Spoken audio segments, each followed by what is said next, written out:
Nanny Loren exposed Mad Meg locked Harry in Montecito basement to rebuild solo career after their dynasty crumbled.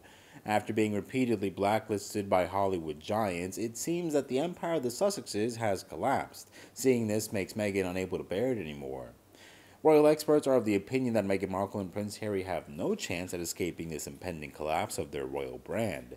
GB News commentator Darren Grimes issued the accusatory claims and allegations against Meghan Markle. He started the conversation off by accusing the Duke and Duchess of Sussex of being desperate. So much so that Mr. Grimes feels the duo's empire is set up right to crumble. He weighed in on everything candidly during an interview of the Rita Panahi show for Sky News Australia.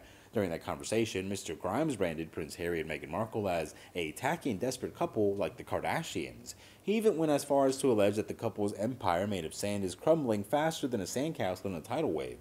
Before concluding, he even referred his own thoughts about the real reason Taylor Swift refused to show up on Meghan Markle's podcast. To this, Mr. Grimes noted, Taylor Swift is far too intelligent and far too successful to deal with this desperate couple.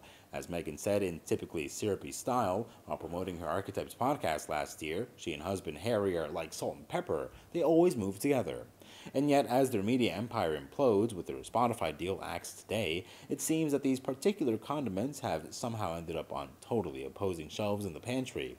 Meghan, the ink fresh on her management deal with the ultimate Hollywood agent, Ari Emanuel at WME, is still pursuing creative and commercial opportunities. It was a solo deal, not her and Harry, and an enormous coup. Harry, meanwhile, is said to be gravitating back to charity and campaigning work, planning a return to Africa to film a documentary following in the footsteps of his mother, a venture that will see him traveling to the continent alone.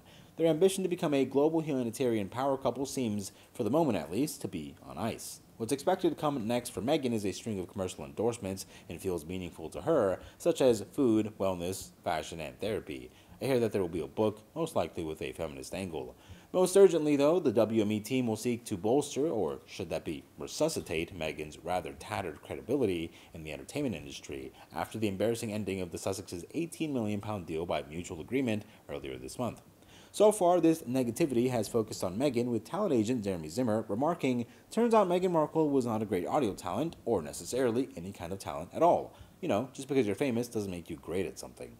Those familiar with the situation say it was lack of content, not the podcast viewing figures, which was the real disappointment for Spotify. Incredibly, however, for a couple who rarely seem to consider the consequences for their actions, Harry and Meghan are convinced that their downfall was nothing to do with them. I'm told both, they feel, have been repeatedly unlucky with other world events. Attempts to launch themselves as global do-gooders, free to earn money once they had relieved themselves of royal duties, were severely impacted by the pandemic in 2020. Their deal with Netflix coincided with a huge and painful correction in the economics of streaming, ditto their deal with Spotify. Both companies don't have that kind of money to splash around anymore.